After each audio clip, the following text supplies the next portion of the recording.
बंधु कहते हैं मनुष्य के जीवन।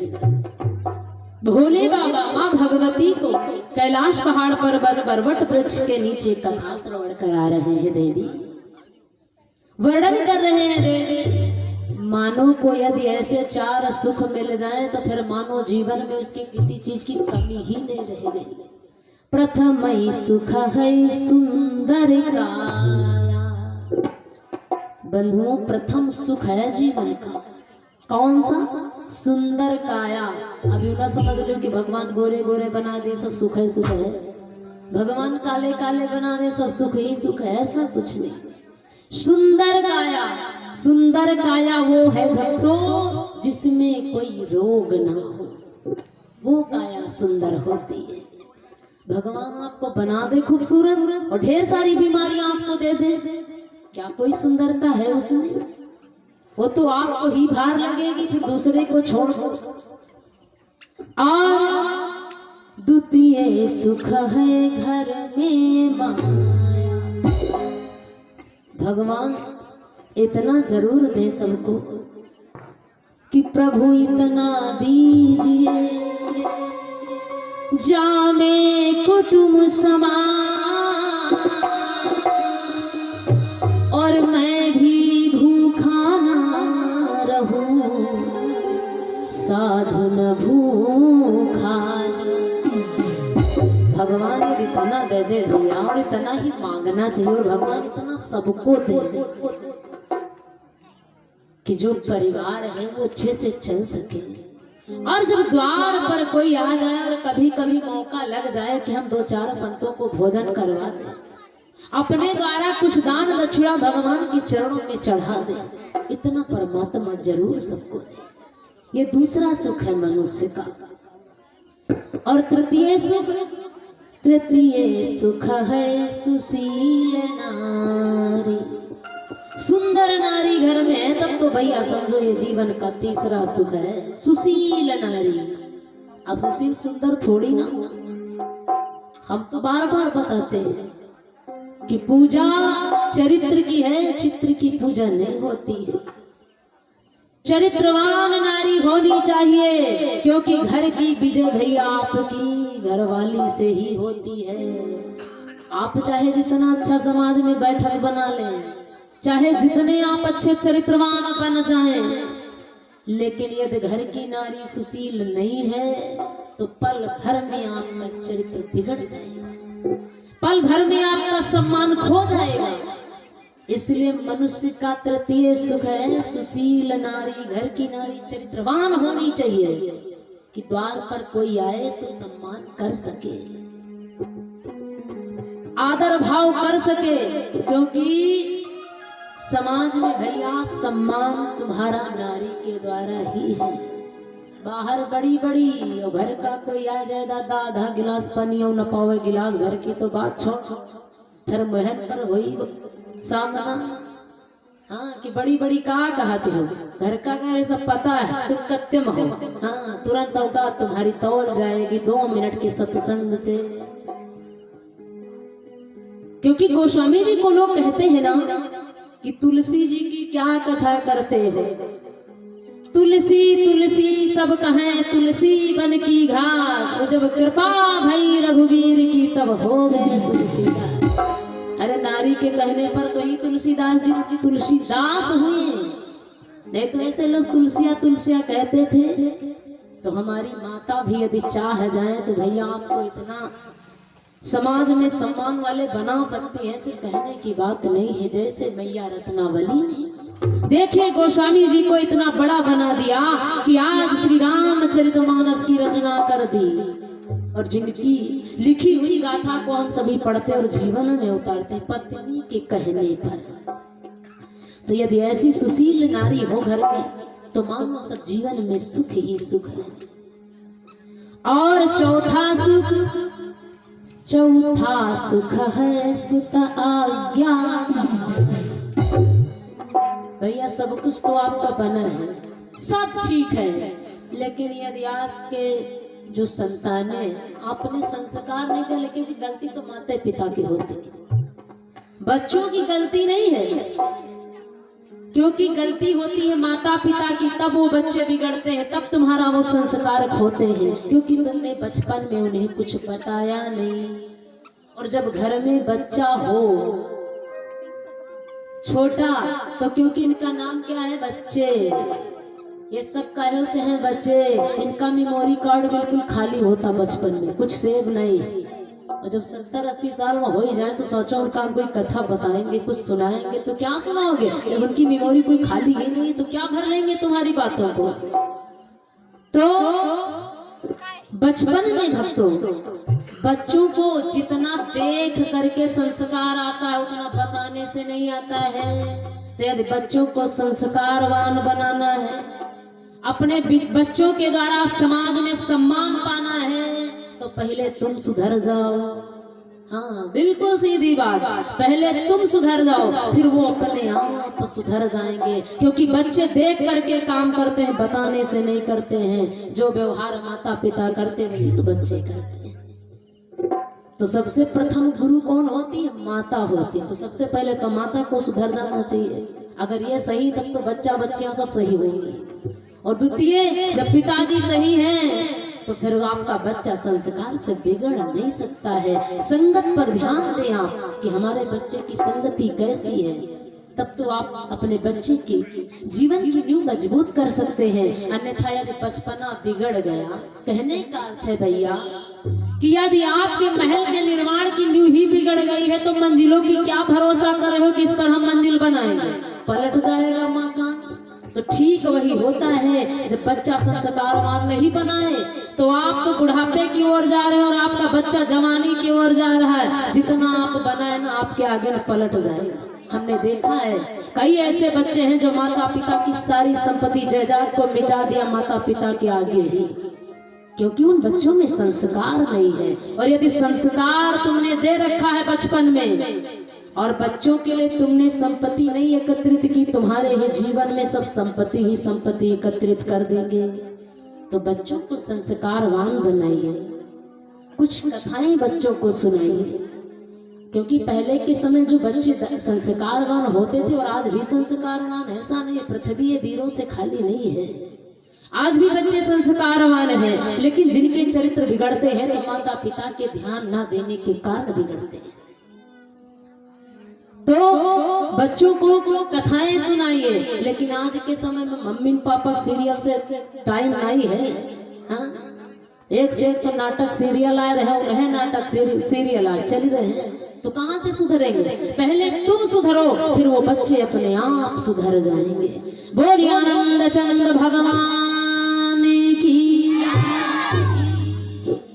तो भोले बाबा माँ भगवती को कथा श्रवण करा रहे हैं। देवी देखिए, महाराज दशरथ के आंगन में एक पुत्र की लालसा थी, लेकिन देवी देखिए कितना समय बलवान हुआ। आज महाराज दशरथ के आंगन में 4 पुत्रों का उतारा। नाना प्रकार से अयोध्या में भक्तों बधाइयां बज रही, खुशी के मंगल गान हो रहे।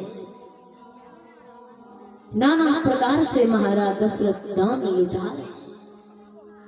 धीरे धीरे करके खुशी का माहौल चलते चलते, क्योंकि हमने बताया है जब राम जी त्रेता में अवतरित हुए तो एक दिन इतना बड़ा हुआ कि मास दिवस कर दिवस भा, मरम न जाने कोई, और रथ समेत रवि थक्यो, निशा कवन विधि हो। भगवान सूर्य कुल में आए और दिन के ठीक 12 बजे आए। तो ठीक दिन के 12 बजे सूर्य महाराज अपने पूरी गति से होते। अब सूर्य भगवान के कुल में मेरे राघव जी आए, वो दर्शन का लाभ ले रहे हैं और आज इतना लाभ ले रहे हैं, दर्शन कर रहे हैं कि करते करते बंधुओं 1 महीना व्यतीत हो गया। सूर्य भगवान हटे ही नहीं, और जब सूर्य भगवान हटेंगे नहीं तो रात हो नहीं सकती है।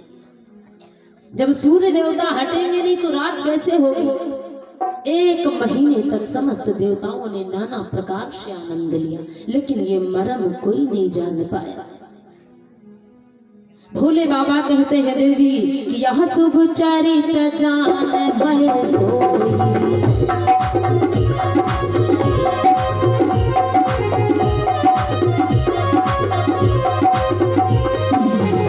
यह शुभ चरित्र जानी पर सोई, जा पर कृपा राम करे होई।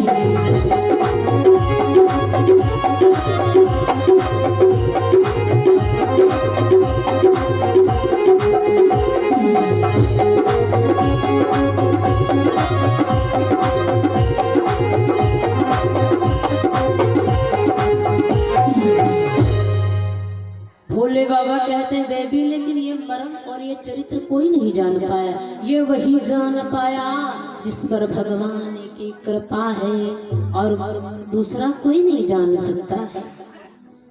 आज माँ भगवती जी बड़े आनंद पूर्वक से कथा श्रवण कर रही है।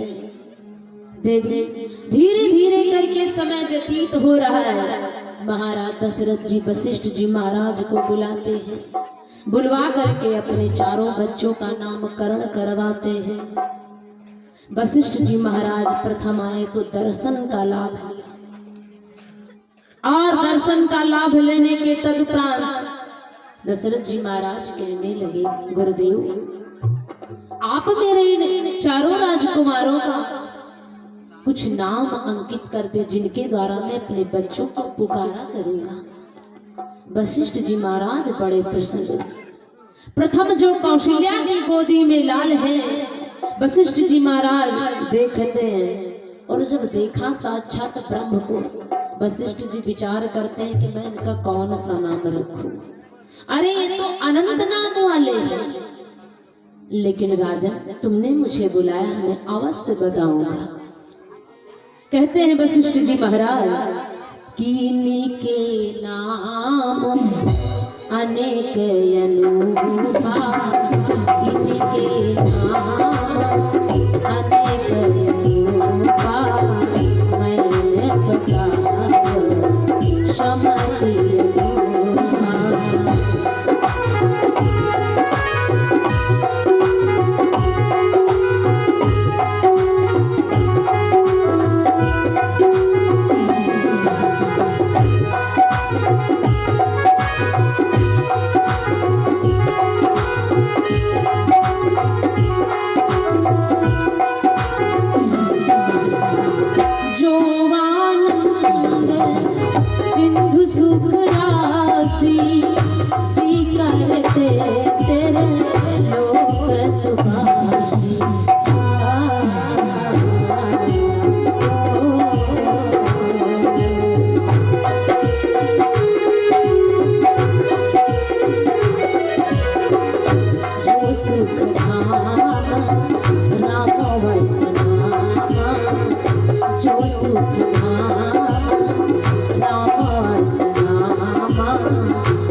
आज वशिष्ठ जी महाराज जो कौशल्या की गोदी में लाल है, कहते हैं राजा इनके नाम अनंत हैं, नाना नामों से लोग इन्हें पुकारा करेंगे, और भगवान को जो जिस भाव से, जो जिस नाम से पुकारता है भगवान उसको उसी रूप में और उसी नाम के द्वारा पर्याप्त होते हैं।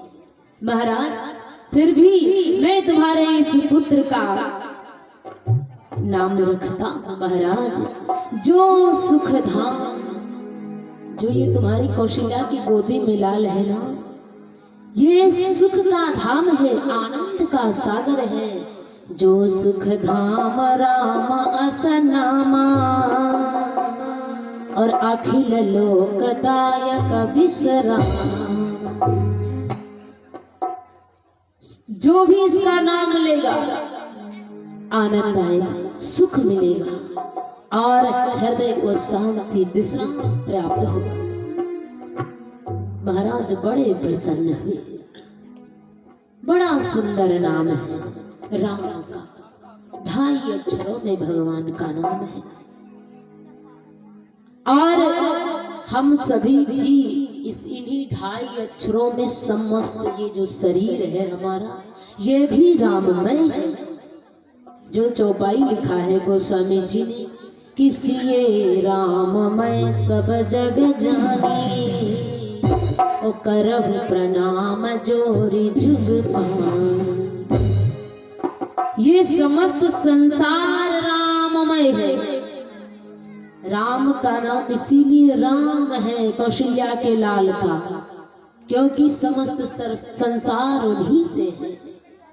और यदि आप गणना करेंगे तो आपके रोम रोम में राम है, रोम रोम में है। जैसे आप अपने शरीर की गणना करें राम से, तो राम में 2.5 अक्षर, और भगवान को भी 2.5 अक्षरों को पाने के लिए 2.5 ही अक्षर की जरूरत है। राम ही केवल प्रेम प्यारा। राम जी को क्या प्रिय है? प्रेम। ये भी 2.5 अक्षरों से है। और भगवान को पाने के लिए कौन सा साधन है बंधु? सत्य। ये भी 2.5 अक्षरों में है। और तुम भी 2.5 अक्षरों में हो, तुम भी अलग नहीं हो 2.5 अक्षरों से। जैसे अपने सर के बाल लिखोगे तो कितने अक्षर आएंगे? 2.5। माथ लिखोगे 2.5, कान लिखोगे 2.5, नाक लिखोगे 2.5, दांत लिखोगे 2.5, हाथ लिखोगे 2.5, आंत लिखोगे 2.5। जितना आप लिखते जाओगे ना, गणना करते सब 2.5 अक्षरों में। तो ये पूरा शरीर ही राममय है। राम तुमसे अलग नहीं है, बस तुम्हें खोजने की जरूरत है। बड़ा सुंदर नाम रखा राम। और महाराज कहने लगे, गुरुदेव जो मेरी दूसरी रानी जो है कैकेयी, इनकी गोदी में जो लाल है गुरुदेव, कुछ इसका भी नाम हो जाए। वशिष्ठ जी महाराज ने जब देखा तो कहा, राजा ये संसार का भरण पोषण करने वाला होगा, इसलिए तुम्हारे इस लाल का नाम मैं भरत रखता। मैया सुमित्रा बड़ी बड़भागिनी है, एक साथ में 2 लाल। वशिष्ठ जी कहते हैं, जिनका नाम लेने से शत्रु पराजित हो जाएगा। एक सुमित्रा का लाल शत्रुघ्न नाम से जाना जाएगा। और जो लक्षणों के धाम, अपने कर्तव्य के द्वारा लक्ष्य को प्राप्त करने वाला कौशल, वो सुमित्रा का लाल है, इसका नाम लक्ष्मण ही शुभ रहेगा। बड़े प्रसन्न हुए महाराज दशरथ, क्योंकि जैसे नाम है वैसे पुत्रों में गुण भी है, और ऐसा होना भी चाहिए। जैसे भैया लोग नाम रखते क्या, पृथ्वी पाल, और पूछ लो तो जमीन 1 बीघा पूरी नहीं है। ऐसे पृथ्वी पाल से क्या नतीजा? नाम रखे निर्भय सिंह, और देख लिए चूहियों तो फिर जान लो मम्मी के पल्लू में तुरंत छुप जाते हैं। ऐसे निर्भय सिंह से क्या मतलब है? ऐसे निर्भय सिंह से क्या मतलब है? और इधर आ जाओ, नाम रखे हैं खुशबू देवी, और आई है ठंडी तो 6 के 6 महीना, 4 के 4 महीना स्नान 1 दिन न हुई है। ऐसे खुशबू देवी से क्या मतलब है? नाम रखे निर्मला देवी, और निर्मल फिर कुछ कहेंगे नहीं, हाँ नहीं नाराज हो जाओगी, क्योंकि नाम पता नहीं, वैसा हो ना कि निर्मला देवी बैठी ना हुए हैं। तो जैसे तुम्हारे नाम है तो थोड़ा तुम्हारे अंदर गुण भी होने चाहिए नाम के अनुसार। जैसे वशिष्ठ जी ने जैसा गुण देखा पुत्रों में, वैसे ही नाम अंकित किए। महाराज दशरथ बड़े प्रसन्न हैं। राम लक्ष्मण भरत शत्रुघ्न, जिस घर में एक लाल नहीं था आज चार चार लाल हो गए। बड़े अपने आप को अहोभाग्य समझते हैं महाराज दशरथ। धीरे धीरे करके वो चारों बालक बड़े हो रहे हैं। अब भगवान की बाल लीला का समय आया। राम जी अब बाल लीला दिखाना चाह रहे हैं। और महाराज दशरथ जी प्रतिदिन बंधु सरयू नदी में स्नान करते थे। और जब स्नान करते थे तो महाराज दशरथ उसी सरयू नदी से जल लाया करते थे कमंडल में, और जल ला करके भगवान का स्नान करवाते थे, पूजा ध्यान करते थे। महाराज दशरथ राम जी थोड़ा बड़े जब हो जाते हैं तो दशरथ जी को देखा, भी हमने बताया है कि बच्चों को जैसे आप संस्कार दोगे बच्चा वैसा ही करेगा। दशरथ जी महाराज जब जल लेकर के आए तो राघव जी बोले, पिताश्री है क्या करोगे? दशरथ जी महाराज कहने लगे, भैया बेटा हम मंदिर जा रहे हैं जय जय करने, क्योंकि सनातन धर्म की मर्यादा है कि चाहे आप घर छोटा बनवाओ चाहे बड़ा बनवाओ, लेकिन घर में एक मंदिर जरूर बनवाओ। घर में एक मंदिर जरूर बनाओ, क्योंकि तुम सनातनी हो और तुम्हारा धर्म है पूजा प्रतिष्ठा करना। लेकिन हम देखते हैं भैया लोग जब महल बनवाते हैं तो ये बड़ी बहू का कमरा है, छोटी बहू का कमरा है, ये मम्मी पापा का कमरा है, ये बेटी का कमरा, सबके कमरा तो तैयार, लेकिन भगवान का कोई कमरे की जगह नहीं मिला तो घर में। ऐसा नहीं करना चाहिए। सर्वप्रथम भगवान का स्थान घर में देना चाहिए। दशरथ जी महाराज जिस समय पूजा करने के लिए जल को लेकर के आए और राम जी से बोले, बेटा मैं जय जय करने जा रहा हूँ। अब राम जी सोच रहे का भगवान कोई हमसे बड़ा जय जय है का अयोध्या में। हम सोच रहे थे कि हम ही जय जय हैं, हम ही भगवान है, लेकिन अब तो पता चला कि पिताजी कह रहे हैं जय जय करने जा रहे हैं, इसका मतलब अयोध्या में कोई हमसे भी बड़ा जय जय है। दशरथ जी महाराज पूजा करते हैं और पूजा के लिए जैसे शालिग्राम भगवान को उठाया, जैसे नारायण को उठाया और स्नान करवाने लगे। पंचामृत स्नान करवाया दशरथ जी ने, शक्कर से, घी से, शहद से, दूध से, दही से। राम जी देख रहे हो इतना बढ़िया स्नान, इतनी बढ़िया पूजा, हमको नहीं पता था कि ऐसे जय जय अयोध्या में जिनकी इतनी अच्छी पूजा होती है। राघव जी छोटे और बाल लीला करनी है, मन में विचार करते हैं भगवान जब इनके ऐसे स्नान होते हैं तो ये कितने मीठे हो गएंगे। वैसे ही काला जाम लग रहे हैं, वैसे रसगुल्ला नजर आ रहे हैं, जब इनके ऐसे स्नान है तो भगवान जाने कितने मीठे हो गए हो। दशरथ जी स्नान करवाते हैं, चंदन तिलक करते हैं, तुलसी दल चढ़ाते हैं। राम जी सब बैठे बैठे देख रहे हैं। यदि आप सुबह सुबह पूजा करोगे ना तो जो आपके छोटे वाले जो बच्चे हैं उनसे कहना नहीं पड़ेगा कि तुम पूजा करो, वो जैसे बड़े होंगे वो तुम्हें देख देख करके वो स्वयं करने लगे।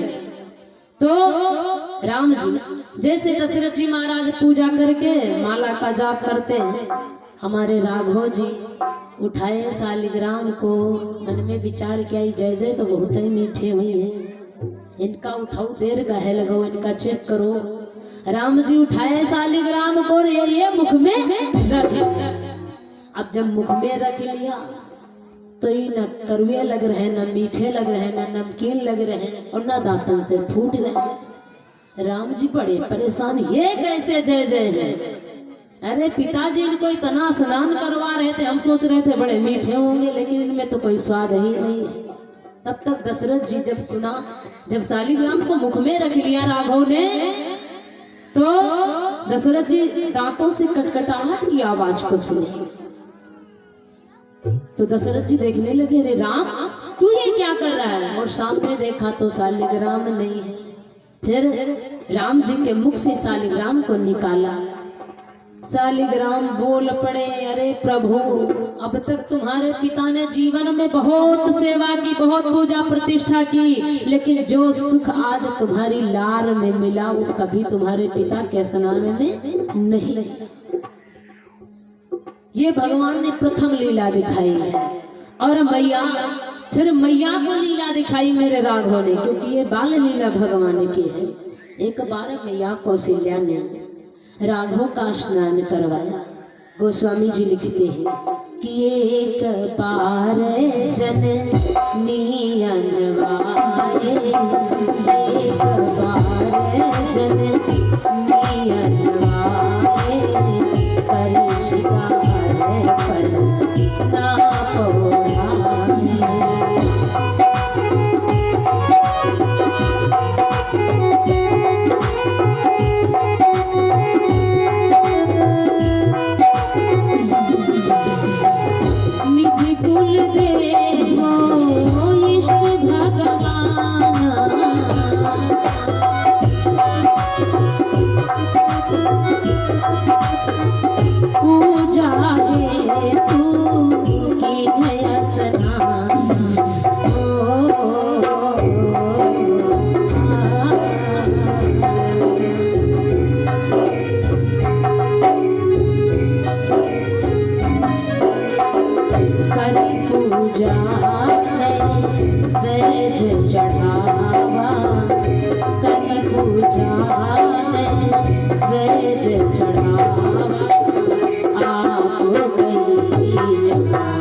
कौशल्या जी जब राघव को स्नान करवाए और श्रृंगार किया, और वैसे भी भैया विचार करो कि यदि भगवान का श्रृंगार हुआ होगा तो भगवान कितने सुंदर लगे होंगे।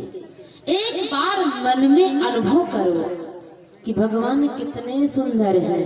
वो काले काले घुंघराले केस भगवान के, गुलाबी होठ और कमल के पराग जैसा चमकता हुआ वो खिलता हुआ भगवान का मुखमंडल, मंद मंद चेहरे पर मुस्कान, और ऐसी सूरत को यदि श्रृंगार किया होगा कौशल्या जी तो कितने सुंदर मेरे राघव लगे होंगे।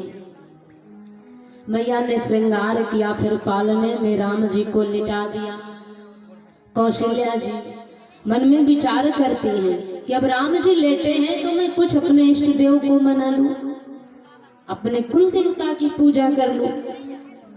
जब कौशल्या जी ऐसा मन में विचार किया, क्योंकि राम जी स्वयं ब्रह्म हैं, मैया को जनाना चाह रहे कि माँ जिसकी तुम आराधना करती थी वो तो तुम्हारे घर आ ही चुका, अब तुम क्यों परेशान हो। कौशल्या जी ने बंधुओं भोजन इत्यादि भोग भगवान के लिए तैयार किया और स्वयं स्नान करके जैसे पूजा स्थल में बैठी और जैसे भगवान को याद किया।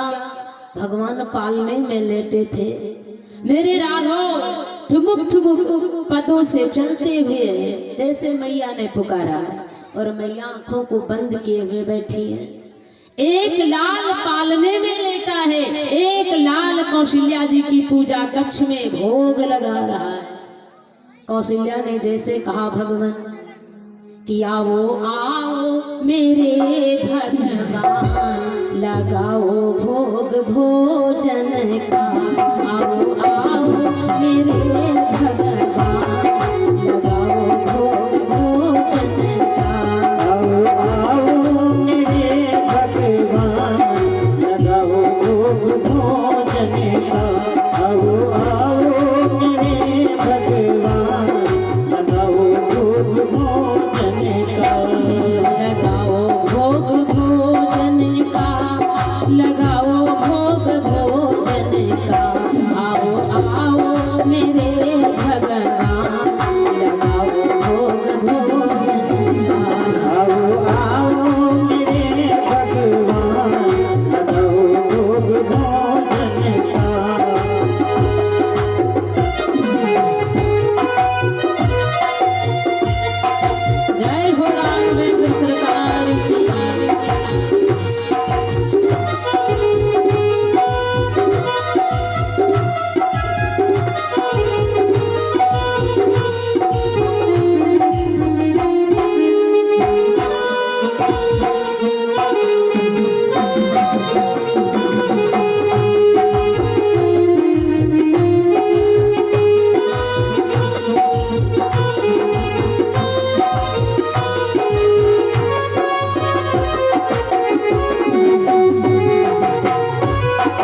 कौशल्या मैया ने जैसे पुकारा, राम जी बैठ करके गपा गप लड्डू खाने लगे।